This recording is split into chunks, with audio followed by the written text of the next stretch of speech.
Adesso affrontiamo il settore pesca e per parlarne di pesca, per parlare di questo settore così strategico per il nostro territorio, Cristian Farabottin in collegamento video con WhatsApp, presidente della cooperativa Eridania di Portoviro.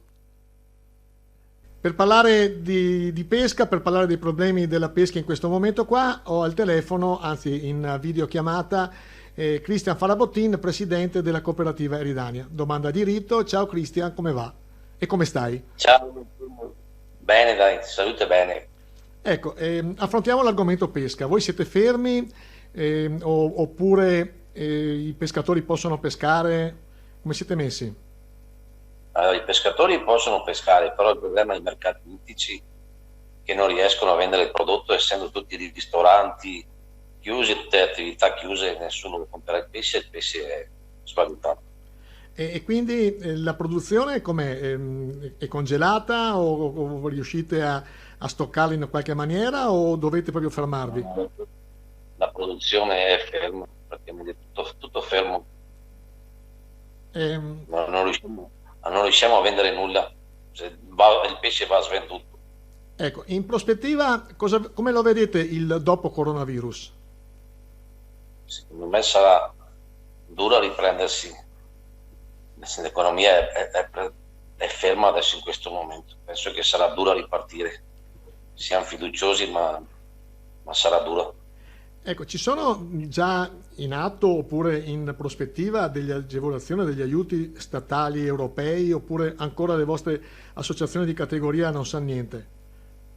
Ho visto delle mail che ha mandato l'INPS, delle circolari, i famosi 600 euro che parla il governo. Noi come cooperativa, penso tutte le cooperative con i loro studi di commercialisti si stanno muovendo per richiedere i famosi 600 euro, però al momento è tutta una cosa di circolari, non c'è ancora nessuna disposizione di come fare le pratiche, di come riscuotere i soldi e neanche i tempi si sanno.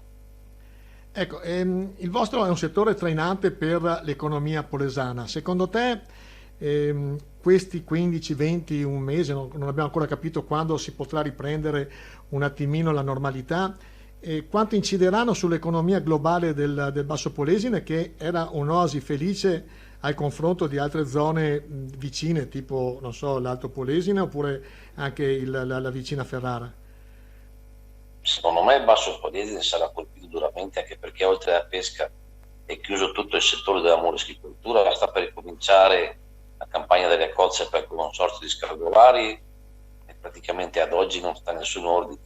La raccolta delle vongole siamo ridotti a un giorno a settimana perché non c'è nessun consumo. Penso che l'economia subirà un duro colpo.